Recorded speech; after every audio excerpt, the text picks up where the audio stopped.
که اصرار میکنن که بلند گریه کنی لزومی نداره، آرام گریه کنن. وقتی میخوان سینه بزنن اصرار بر این که این صدای شما مثلا صدای این جمعیت نیست، صلوات میتونستن نیست، صلوات این جمعیت نیست. شما بخواید صلوات بفرستن ولی تو دلشون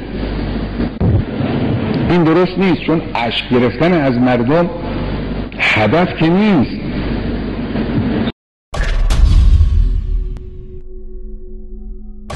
این بی‌سوادهایی که غلط میکنن میگوین آهسته گریه کنید، این که اصرار میکنن که بلند گریه کنید لزومی نداره، آرام گریه کنن.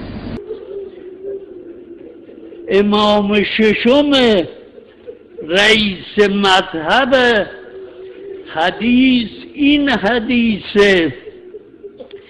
فقیه فقها برافتادن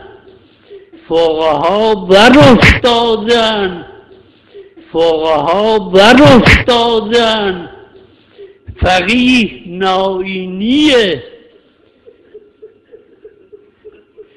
فقیه بروجردیه، فقیه حائریه، فقیه اینانند که میگویند سینه بزنید، زنجیر بزنید، خون هم جاری بشه.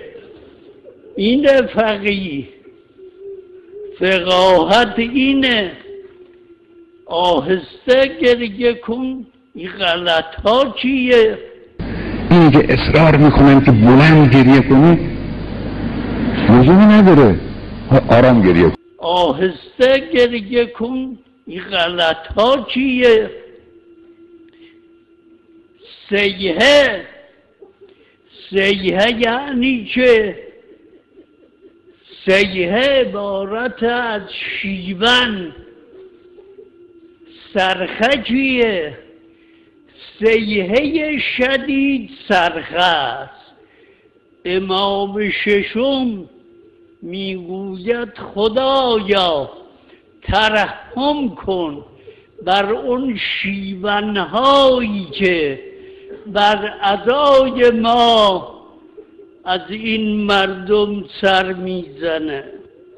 ورحم صرخة التي کانت لنا اللهم انی استودعک. بارالها من به تو به امانت میسپرم.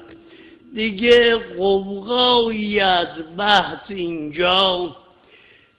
محقق ناینی همون فحلی که اون فحل کسیه که افتخار فقهای بزرگ اینه که دقایق لباس مشکوک او رو بفهمن. چنین فحلی میگوید سینه زدن، زنجیر زدن برای سید الشهدا، حتی اگر خون جاری بشه جایزه، جواز. در اینجا جواز به معنای اباحه نیست. شماها که اهل فقهی این فتوای چه فحلیه؟